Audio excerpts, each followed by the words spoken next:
अगर राष्ट्रीय स्तर पर जो चल रहा है, इंडिया गठबंधन की नेता अगर समाजवादी पार्टी ममता बनर्जी को मानती है तो कांग्रेस कैसे उसके साथ रहेगी? ये बात ममता बनर्जी भी जानती है। कांग्रेस को माइनस करके जो है वो राष्ट्रीय कोई गठबंधन का, बीजेपी के अगेंस्ट किसी गठबंधन का, किसी प्रभावी गठबंधन के बारे में सोचा ही नहीं जा सकता, क्योंकि वो आज भी दूसरे नंबर की सबसे बड़ी पार्टी है। नमस्कार, मैं हूं उत्कर्ष चतुर्वेदी, आप देख रहे हैं अमर उजाला उत्तर प्रदेश और इस वक्त मेरे दो वरिष्ठ सहयोगी न्यूज रूम से हमारे साथ मौजूद हैं और हम एक गंभीर विषय पर, एक ऐसे विषय पर जिसमें शायद देश के अलग अलग राज्यों पर चर्चा हो रही है, उस पर उत्तर प्रदेश और उत्तर प्रदेश के सियासी दलों का भविष्य कहाँ जा रहा है उस पर चर्चा करेंगे। ये चर्चा है विपक्षी खेमे इंडिया की एकजुटता को लेकर। अलग अलग राज्य जहां से अलग अलग रिएक्शन आ रहे हैं। बिहार में लालू प्रसाद यादव ने कहा कि ममता बनर्जी को नेतृत्व करना चाहिए। महाराष्ट्र में समाजवादी पार्टी उस जो एक एकजुटता थी, विपक्षी एकजुटता, उससे अपने आप को अलग कर चुकी है। अब ऐसे में उत्तर प्रदेश में कांग्रेस और समाजवादी पार्टी की एकजुटता कितनी रहेगी, नहीं रहेगी, इसी पर बात करने के लिए मेरे दो वरिष्ठ सहयोगी चंद्रभान जी कांग्रेस देखते हैं, इसलिए हमको लगा कि कांग्रेस के अंदरूनी जानकारियां मिल जाएंगी, और अजीत बिसारिया जी क्योंकि समाजवादी पार्टी को बड़ी नजदीकी तौर पर कवर करते हैं। आप दोनों से पूछूं एक एक करके। सबसे पहले आपसे, क्योंकि बयानों के क्रम में एक ही नेता है जिसने सामने आकर बयान दिया, अजय राय। उन्होंने कहा कि इंडिया गठबंधन को कांग्रेस से बेहतर कोई नहीं चला सकता, लेकिन उत्तर प्रदेश में स्थिति दूसरी लगती है। यहाँ समाजवादी पार्टी उस गठबंधन को चलाती नजर आती है, सीटें देनी है, नहीं देनी है, ये सब उपचुनाव में हमने देखा। क्या उत्तर प्रदेश में इंडिया गठबंधन बचेगा? देखिए, जिस तरह के हालात हैं, लोकसभा चुनाव के बाद से ही मेरी लगातार आपसे बात हुई और भी एक दो उस पर प्रकरण पर, और उस प्रकरण के बीच में जब भी इंडिया गठबंधन की बात आती है तो मैं क्लियर कट कहता हूं कि जो प्रदेश लेवल की कमेटी है, चाहे वो समाजवादी पार्टी की हो चाहे कांग्रेस की हो, दोनों में किसी भी तरह की एकरूपता नहीं है। दोनों अलग अलग बयान देते हैं, और जो विधानसभा का उपचुनाव हुआ उसमें भी क्लियर कट आपने देखा, कोई उसमें संदेह नहीं है, क्योंकि राष्ट्रीय नेतृत्व तो ये कहता रहा कि हम गठबंधन में हैं। समाजवादी पार्टी के राष्ट्रीय अध्यक्ष अखिलेश यादव कहते रहे, वहाँ से ट्वीट करते हैं कि हम गठबंधन में हैं, लेकिन कांग्रेस का शीर्ष नेतृत्व, कांग्रेस के जो यहाँ प्रदेश प्रभारी हैं अविनाश पांडे जी, वो प्रेस कॉन्फ्रेंस करके गठबंधन की दुहाई देते हैं, लेकिन बूथ पर कांग्रेस के लोग मनमर्जी रहे और किसी ने भी अपना, जैसे जो जनसभाएं हुई, कहीं मंच पर नज़र नहीं आए।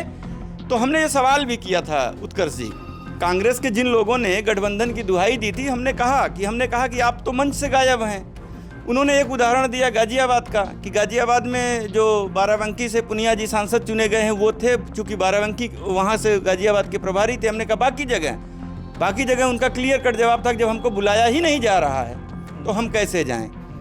तो इससे आप अंदाज़ा लगा सकते हैं कि वस्तु स्थिति क्या थी, वो उपचुनाव में क्लियर हो चुकी है।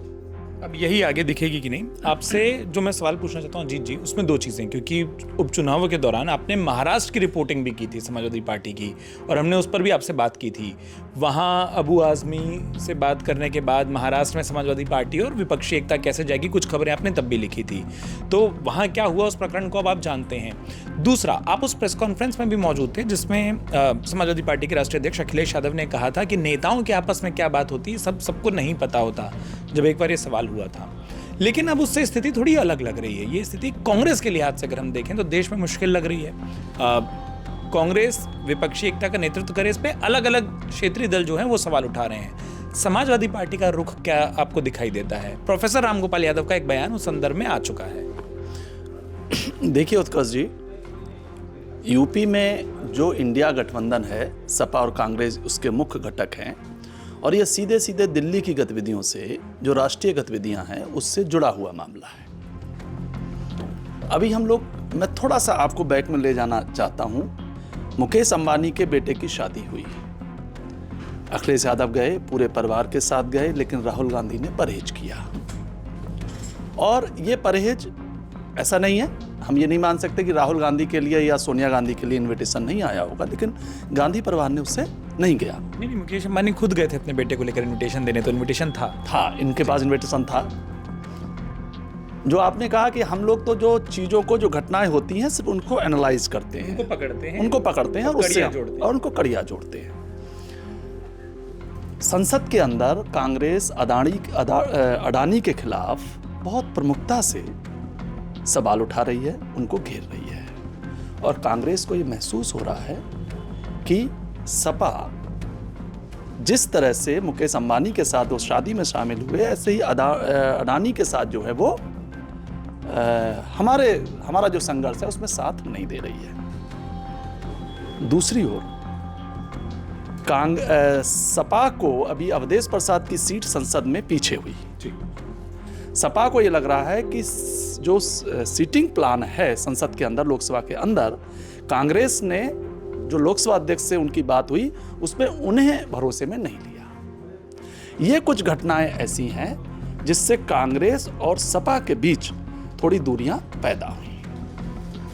शिवसेना के लोग पहले भी उद्धव ठाकरे जो है, हम लोग जानते हैं उनकी वो क्या है। पहली बार उन्होंने बाबरी मस्जिद विध्वंस का समर्थन नहीं किया है, वो कई बार कर चुके हैं। बाल ठाकरे साहब के समय से कर चुके हैं और बाल ठाकरे साहब ने तो खुल के उसको शौर्य दिवस की बात कही।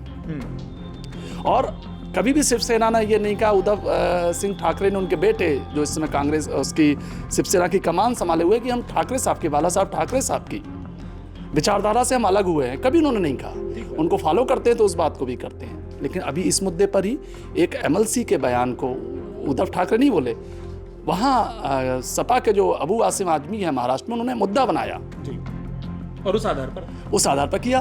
क्यों मुद्दा बनाया? क्योंकि ये सारी चीज़ें समझ रहे थे। एक चीज़ें होती लिटमस टेस्ट की, जो हम लोग जानते हैं, अभी वो एक स्टेट में हुआ है और देर सवेर वो और जगह नहीं होगा, या और जगह वो अंतर्बोध तेज नहीं होंगे, या और जगह वो अपना असर नहीं दिखाएंगे, नहीं कहा जा सकता। और सपा के लोग तो देखिए, जो ऊपर बैठे लोग हैं, वो ये कह रहे हैं कि ऐसा नहीं, अबू आसिम आजमी जो बोले वो बिना सपा अध्यक्ष अखिलेश यादव जी की सहमति के बोले। दूसरी बात, एक सपा के इंडिया गठबंधन में दिल्ली में शामिल एक नेता से मेरी बात हो रही थी।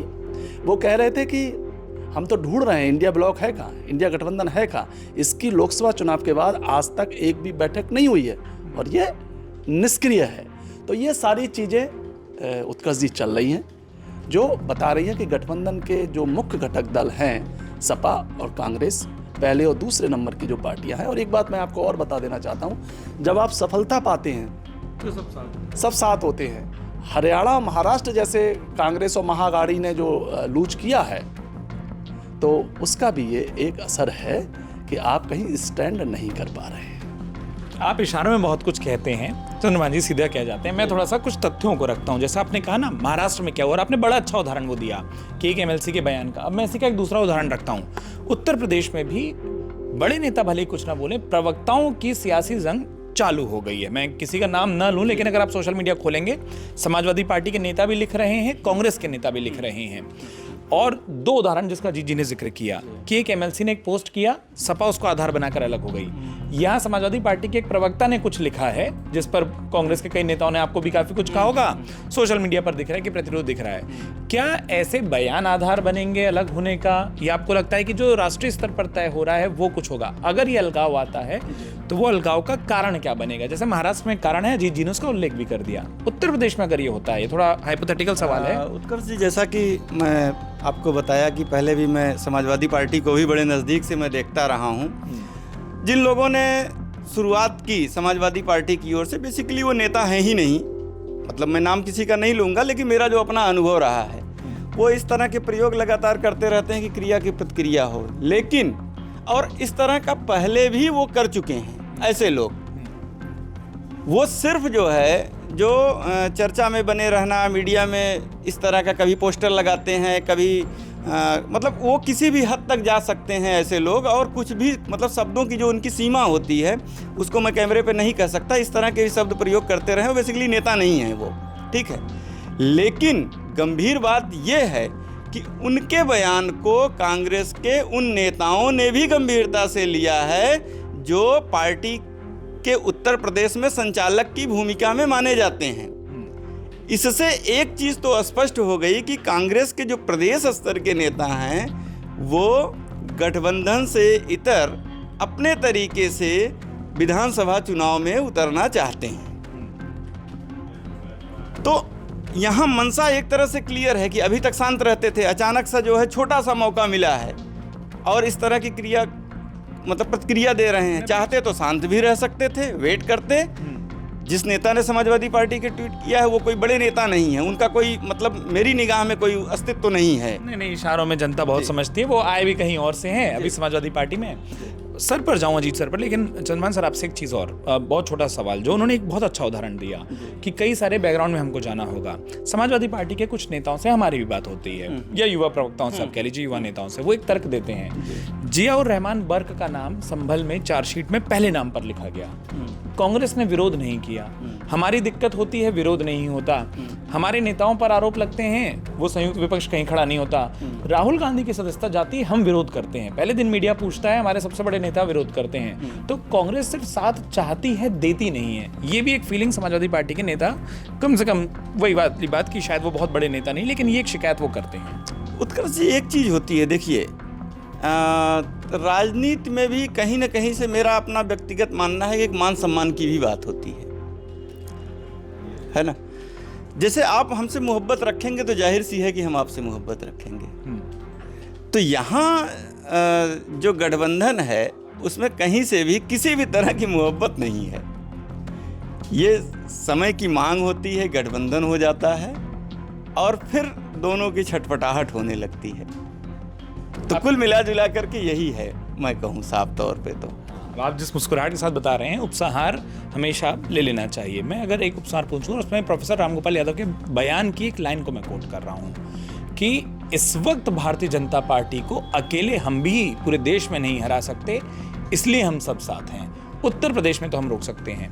क्या ये एक मजबूरी है कि गठबंधन दिखता है लेकिन है नहीं, जो कहा चंद्रभान जी ने कि एक दूसरे के प्रति मोहब्बत नहीं है लेकिन ज़रूरत है? देखिए, चंद्रभान जी बहुत कम शब्दों में जो है बड़ा महत्वपूर्ण बात कहते हैं। उनकी ये बात से मैं एकदम सहमति रखता हूँ। उन्होंने सही बात कही है कि जैविक रूप से कहना चाहिए, वो एकता नहीं दिखती, वो दिखती है कि मजबूरी की एकता है, और ये सही बात भी है। और सपा संस्थापक मुलायम सिंह यादव जी तो पहले ही कह चुके हैं, अपने जीवन काल में उन्होंने कह दिया था कि कांग्रेस के खतरों को भांप लेना समय से ये समाजवादियों के लिए बहुत ज़रूरी है। और ये वजह है कि विधानसभा चुनाव में सपा कभी ये बात नहीं चाहती है कि उत्तर प्रदेश राज्य के चुनाव में कांग्रेस कोई मजबूती हासिल करे या मजबूती पाए, क्योंकि अगर ऐसा होगा तो वो सपा की कीमत पर ही होगा। आप दोनों से एक आखिरी सवाल, और ये बिल्कुल एक एक शब्दों का हो सकता है, बिल्कुल संक्षिप्त सवाल, और पहले आपसे, क्योंकि न्यूज़ रूम में ऑफ कैमरा हमारे दर्शकों को मैं बता दूं, अजीत जी फिलॉसफी बहुत अच्छी समझाते हैं। तो जब फिलॉसफी समझाई जाती है तो राजनीतिक फिलॉसफी कहती है कि जब कोई एक बड़ी पार्टी का अस्तित्व कमज़ोर होता है तो छोटी पार्टी बड़ी बन पाती है। समाजवादी पार्टी का उदय कांग्रेस के कमज़ोर होने में है, और जितना कांग्रेस कमज़ोर होगी वो सारा विपक्षी वोट सपा को जाएगा। ये गठबंधन आपको लगता है टिकेगा, टिकाया रखाया जाएगा, या नहीं टिकेगा, और अगर नहीं टिकेगा तो कब तक नहीं टिकेगा? देखिए, अभी हाल फिलहाल कोई चुनाव है नहीं, तो कहना बहुत जल्दबाजी है। गठबंधन जो है, जो मुझे लगता है स्थिति है, क्योंकि यहाँ गठबंधन एक मजबूरी का, जिसे चंद्रभान जी ने कहा है, सौदा है ये, तो मुझे लगता है वो मजबूरी बनी हुई है, और जब तक ये मजबूरी बनी रहेगी तब तक गठबंधन रहेगा। नहीं, पर ये कब तक बनी रहेगी? थोड़ा सा एब्सोल्यूट हो जाते हैं, फिलॉसफी को छोड़ देते हैं, गणित पर आ जाते हैं। मुझे लगता है कि अब इसमें रहने या ना रहने का कोई भी सवाल पैदा होगा तो वो 2027 से पहले ही होगा, तब तक ये ऐसे ही चलता रहेगा। मतलब ये खींचतान चलती रहेगी, क्योंकि देखिए, सपा और कांग्रेस जो है वो कैडर बेस्ड पार्टियां नहीं हैं, ये मास बेस्ड पार्टियां हैं, और जो इलेक्शन के समय इलेक्शन से ही अपनी परफॉर्मेंस को आंकती है। एकमात्र इनका अपनी परफॉर्मेंस को आंकने का इनका जो पैमाना है, जो मूल्यांकन का तरीका है, वो चुनावी नतीजे होते हैं। ठीक बात है। कांग्रेस ने कैडर खो दिया है, ये भी एक हम कह सकते हैं। यही सेम सवाल है कि ये गठबंधन टिकेगा, नहीं टिकेगा, टिकेगा तो कब तक टिकेगा, नहीं टिकेगा तो ये कब तक टूटेगा? नहीं उत्कर्ष जी, अभी जो मतलब अजीत जी की बात का मैं समर्थन करता हूँ। अभी फिलहाल गठबंधन होता मतलब चलता तो नहीं दिख रहा है, ठीक है। चुनाव के ऐन मौके पर हो सकता है कि चूंकि बीजेपी से दोनों को लड़ना है, ऐसी स्थिति में कुछ आपस का सामंजस्य बन जाए, कांग्रेस को लगे कि हमें समाजवादी पार्टी सम्मान दे रही है, उस बिहाफ पर गठबंधन 2027 में बने। लेकिन अभी की जो सिनेरियो है उसमें गठबंधन जैसी कोई बात नहीं दिख रही है मुझे। एक लालच आ गया अजीत जी, क्योंकि आपके कई नेताओं से बात होती है, मैं 2 बार पूरी माफी के साथ कि आखिरी कह चुका हूं। पश्चिम बंगाल में एक बड़े प्रभावी नेता हैं समाजवादी पार्टी के, और पार्टी के राष्ट्रीय उपाध्यक्ष भी हैं अगर मैं सही हूं तो। पश्चिम बंगाल की एक नेता को विपक्षी खेमे के नेता के तौर पर रखने की बात हो रही है। ममता बनर्जी अखिलेश यादव के संबंध बहुत अच्छे हैं। लालू यादव ने सार्वजनिक तौर पर कह दिया है कि ममता बनर्जी के नेतृत्व में कोई बुराई नहीं है, कांग्रेस को आपत्ति नहीं करनी चाहिए। क्या ये एक ऐसा मामला हो सकता है जिसमें आप लोग जो कह रहे हैं कि 2027 तक चीजें चलेंगी, ये एक ऐसा मामला हो सकता है जिसमें शायद समाजवादी पार्टी वो क्रूशल रोल प्ले करे या वो अहम कॉल ले, वो फैसला करे जिसके कारण इस गठबंधन का भविष्य भी तय हो जाए और नेतृत्व का भविष्य भी तय हो जाए राष्ट्रीय स्तर पर? देखिए, बहुत स्पष्ट है, समाजवादी पार्टी को जो कृष्णराय नंदा जी ने, उनके जो उपाध्यक्ष, उन्होंने बोला है कि ममता बनर्जी नेतृत्व करें और हमें कोई ऐतराज़ नहीं है। हालांकि वो बंगाल में उन्होंने, चूँकि वो बंगाल के ही रहने वाले हैं, बंगाल से ही उन्होंने चुनाव लड़ते हैं, तो उस परिप्रेक्ष्य में अपने वहाँ के समीकरणों को लेकर उन्होंने ये बयान दिया। मैं ये पूछ रहा था कि अखिलेश जी और ममता जी के संबंध बहुत अच्छे हैं, तो अखिलेश जी और ममता जी के निसंदेह बहुत अच्छे संबंध है, और मुझे लगता है कि अगर वो नेतृत्व करना चाहेंगे ममता बनर्जी, तो अखिलेश यादव को इसमें कोई आपत्ति नहीं होगी। हाँ, कांग्रेस को आपत्ति होगी, इसीलिए मैं पूछ रहा हूँ। कांग्रेस को आपत्ति होगी क्योंकि पश्चिमी बंगाल में ममता बनर्जी का कद जो बना है वो कांग्रेस ने उसमें बहुत कुछ खोया है। ऐसे में सपा क्या फैसला करेगी? क्योंकि राहुल गांधी से भी संबंध अच्छे हैं, बात होती है उनकी। हम कई बार जब चुनाव के समय आपसे मैं बात कर रहा था, आप ही ने बताया था कि कांग्रेस के राष्ट्रीय नेतृत्व से अखिलेश यादव जी के संबंध अच्छे हैं। मुझे लगता है जो मेरा उसमें है कि समाजवादी पार्टी अगर राहुल गांधी और ममता बनर्जी में से एक को चुनना होगा तो वो ममता बनर्जी के पक्ष में वोट कर सकते हैं। अब यही मैं पूछना चाह रहा था कि ये जो मुद्दा जो अभी बाकी राज्यों में चल रहा है, देश के बाकी हिस्सों में चल रहा है, क्या वो उत्तर प्रदेश में प्रभाव डाल सकता है? और वो जो चुनाव की डेडलाइन आप लोग कह रहे हैं, क्योंकि नेता के साथ तो पार्टी को रहना है, अगर नेता को नहीं चुना जाता तो कि पार्टी क्या उस पार्टी को चुनेगी फिर? नहीं, देखिए, जहाँ तक बात ममता बनर्जी की है तो ममता बनर्जी को कांग्रेस किसी भी कीमत पर स्वीकार नहीं करेगी, एकदम।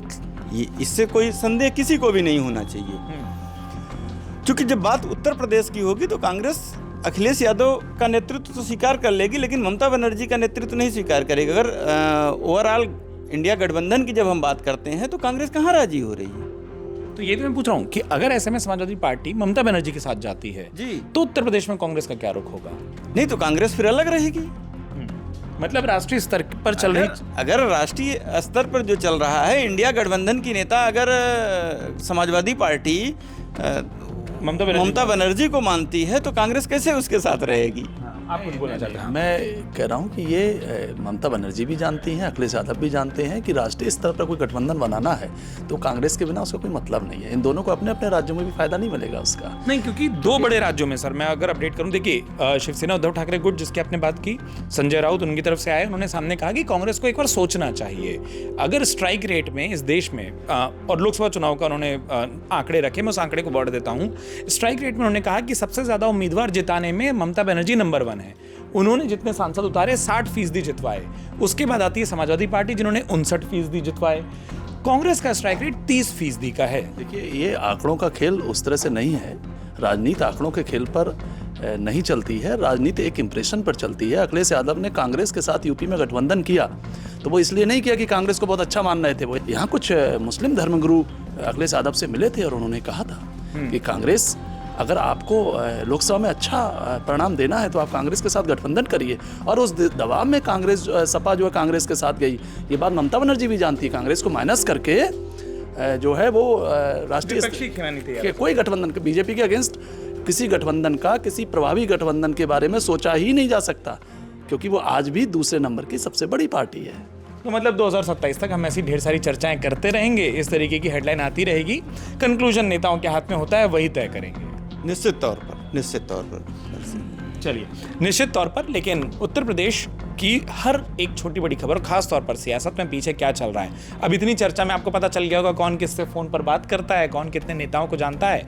ऐसे वरिष्ठों का सानिध्य मिलता रहे, उसके लिए जरूरी है कि आप अमर उजाला उत्तर प्रदेश को सब्सक्राइब करना और हमारे चैनल पर इस पूरी चर्चा के बारे में या और भी विषयों के बारे में अपनी राय कमेंट बॉक्स में लिखकर जरूर जाहिर करें। इसके अलावा इस पूरे गठबंधन के जो तमाम तनातनी चल रही है, समाजवादी पार्टी कांग्रेस से जुड़ी कौन से ऐसे विषय हैं जिस पे आप चर्चा चाहते हैं, जिसको आप जानना चाहते हैं, हमें कमेंट बॉक्स पे वो भी लिखें। हम अपने अपने वरिष्ठों से आग्रह करेंगे कि जनता की मांग है उस पर भी चर्चा लेकर आपके बीच हाजिर होंगे। फिलहाल आप दोनों का और हमारे दर्शकों का अपना वक्त देने के लिए बहुत बहुत शुक्रिया, बहुत बहुत धन्यवाद। अगर आप ये वीडियो YouTube पर देख रहे हैं तो हमारे चैनल को सब्सक्राइब करें और बेल आइकन को दबाना ना भूलें। अगर आप Facebook पर ये वीडियो देख रहे हैं तो हमारे पेज को लाइक करें।